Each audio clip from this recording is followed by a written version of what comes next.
Fun and learn. السلام علیکم پیارے بچوں، آج ہم ایک کہانی سنیں گے۔ کہانی کا نام ہے سست چوہا۔ ایک دفعہ کا ذکر ہے، کسی گھر کے کونے میں ایک چوہے کا بچہ رہتا تھا۔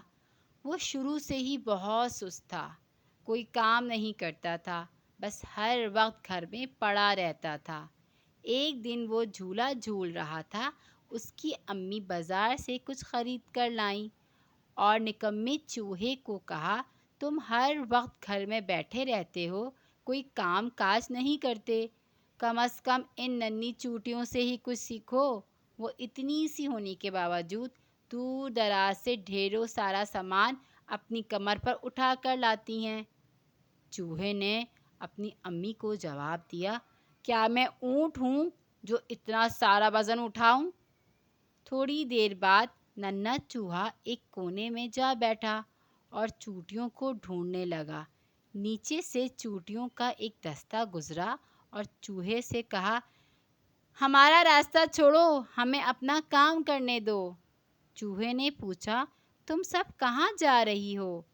چونٹیوں نے جواب دیا، ہم اپنے بچوں کے لیے کھانا لے کر جا رہے ہیں۔ چوہے نے کہا، تم سب قد میں اتنی چھوٹی سی ہو، اس کے باوجود تم اتنا سارا وزن کیسے اٹھا لیتی ہو؟ یہ تو بہت مشکل ہے، مجھ سے تو کبھی بھی نہیں ہوگا۔ اس پر ایک چوٹی نے اس کو جواب دیا، کوئی کام مشکل نہیں ہوتا۔ شروع میں ہمیں ہر کام مشکل لگتا ہے، لیکن جب ہم کوئی کام کرنے لگ جاتے ہیں تو وہ کام ہمیں آسان لگنے لگتا ہے۔ اگر نہ کیا جائے تو بہت آسان کام بھی مشکل لگتا ہے، جیسے تمہیں ہمارا معمولی سا کام مشکل لگ رہا ہے۔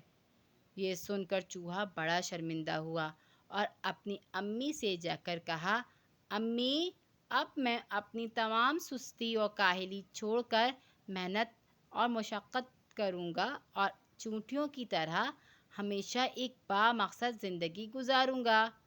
اس دن کے بعد سے ننھا چوہا اپنی تمام سستی چھوڑ کر محنت کرنے لگا۔